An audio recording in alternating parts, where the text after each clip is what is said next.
Quinnipiac changed my life. I met my wife there. My kids went to Quinnipiac. We were a Quinnipiac family. To this day, a large majority of our friends are Quinnipiac graduates. What makes Quinnipiac great is definitely the people. You get to meet different personalities and exchange ideas. Quinnipiac has had a pretty profound effect on me. I'm just happy that I was able to follow my path. And that's really what Quinnipiac has done for me, is made me think for myself, and I'm a better person for having come here. What makes Quinnipiac special is what made Quinnipiac College special. Finding a way to connect to the students that come here and inspiring them. The past paved the way to what the future is today. We got to make sure people remember Quinnipiac was made up, it's still made up of people who gave themselves selflessly for the good of an institution.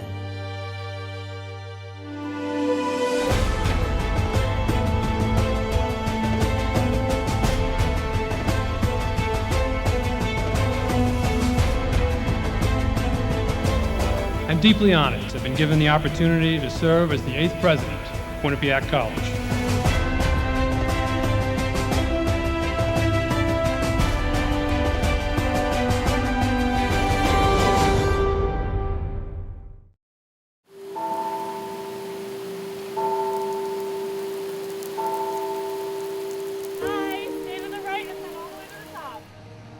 Every autumn, Quinnipiac University's 3 campuses awaken from their summer slumber as new students arrive with excitement and upperclassmen return home.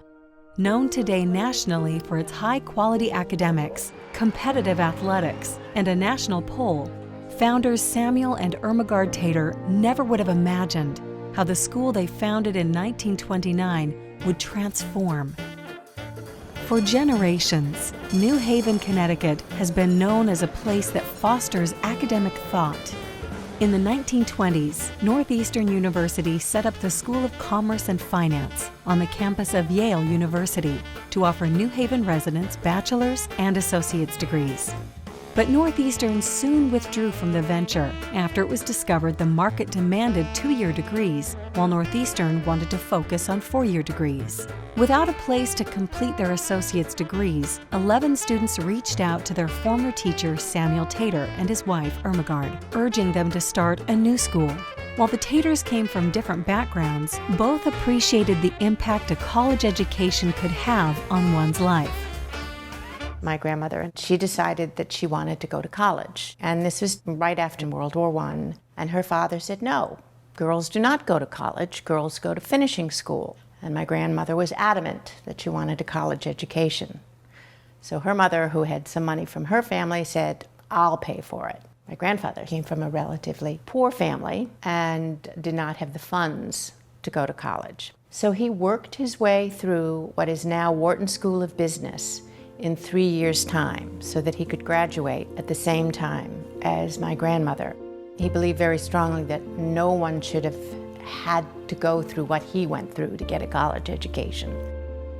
With $100 seed money from all 11 students, Samuel Tater established the Connecticut College of Commerce, with the first class starting in September 1929. Without advanced degrees, the Taters chose a local judge with a law degree from Yale, Philip Troop, to be the college's first president. Starting as an evening school, the college enrolled 200 students in its first class at the Lincoln Building at 956 Chapel Street in New Haven, Connecticut. It was really geared for working, blue-collar people who didn't have the money to go to Yale, but had the brains.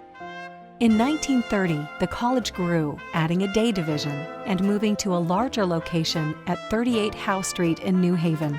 However, by 1931, the effects of the Great Depression began to take their toll and enrollment dropped. The Taters were forced to figure out ways to increase enrollment and keep their current students. To achieve this, Samuel Tater introduced a program where unemployed people could enroll at the college during evenings without paying a fee.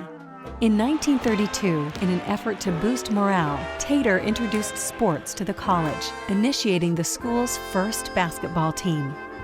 By 1933, enrollment had increased, causing classrooms on Howe Street in New Haven to become overcrowded. The Taters once again moved their school, this time to the building at 389 Whitney Avenue. In 1935, Judge Philip Troop stepped down as president, and Samuel Tater took over. That same year, Connecticut passed legislation requiring higher education institutions to meet state standards. Tater's leadership led to state approval, as well as a name change, the Junior College of Commerce, or simply the JCC. As World War II approached, the student population, composed mostly of men, was significantly reduced by the call to duty. From 1943 to 1945, the school closed, and Samuel Tater was appointed by President Roosevelt to serve as director of the dairy branch of the U.S. Department of Agriculture. My grandmother, as the bursar and the dean of women, had a vital role, especially when my grandfather was in Washington, D.C. She made sure that the school did not falter. My grandmother kept the home fires burning so that when he came back, the school was ready to take its next leap forward. The next leap forward came after the war with the GI Bill, and enrollment soon grew to 714 students in 1946. I started at Junior College of Commerce in the fall of 1948. A lot of veterans from World War II were there. You also had people like myself who had just gotten out of high school, so you had that mixture. But it was increasing, as were all colleges at that time, and they acquired some land on St. Ronan Street so that they could have additional classrooms. In 1950, students nearing graduation were eager to continue their studies. They reached out to Samuel Tater and asked him to consider adding bachelor's degrees. By that summer, Tater succeeded in expanding the JCC from a 2-year school to a 4-year college. With the move, the Taters decided they needed to rename the school and asked the student body for suggestions on a new name. Pete Moore and I lived in North Haven. We lived off of Maple Avenue, which became Quinnipiac Avenue. Pete and I were talking about it, and we say, you know, this is Quinnipiac Valley. You got the Quinnipiac Indians. We're on Quinnipiac Road. The name Quinnipiac was probably here long before New Haven was here. Be a good name for a college. And so we submitted that name. Maybe others did too. And then the student body took all the names, and it was the overwhelming selection was Quinnipiac College. A new name became the calling card for new growth. In 1952, the Taters came to an agreement with nearby Larson Junior College to assume administrative control and take over Larson's larger campus at 1450 Whitney Avenue in Hamden, Connecticut. As the 50s continued, the Taters would retire, and in 1956, Neil Saline became Quinnipiac's 3rd president. As more programs were added, enrollment climbed to 1,000 students by the end of the decade. In the early 60s, began to experience some growth in terms of enrollment. So the leadership began looking for sites, and they came across this beautiful tract of land at the foot of the Sleeping Giant.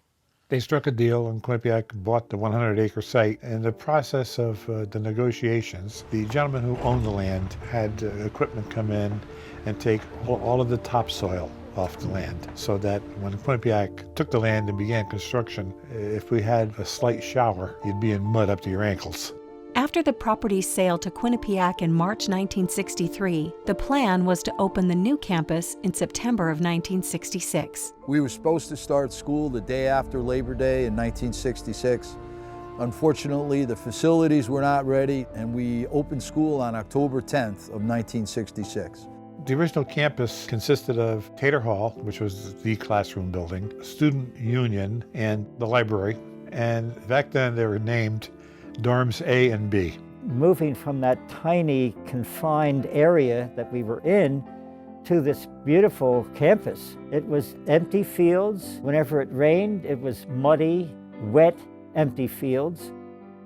During the rest of the 1960s and into the 70s, Quinnipiac thrived and continued to grow, adding more buildings and programs to its School of Business, School of Allied Health and Natural Sciences, and College of Liberal Arts. In 1978, Richard Terry was named president, and the role tested him like none other. Dick Terry was a fine human being, but not a particularly dynamic president. I think it's probably fair to say that he was over his head. He did not have a lot of support. His support from when he came office to when he left waned considerably. The enrollment in the place was going down. We were cash-strapped. There wasn't a very high sense of morale. The Board of Trustees quickly picked up on that and decided that the gentleman, try though he might, he was in over his head. This was not working. In the mid-1980s, with the college struggling, the Board of Trustees began to search for someone to lead Quinnipiac College into the future. We needed somebody that, quite frankly, could help us develop a vision of where this place was going to go. And they made a decision to go with John.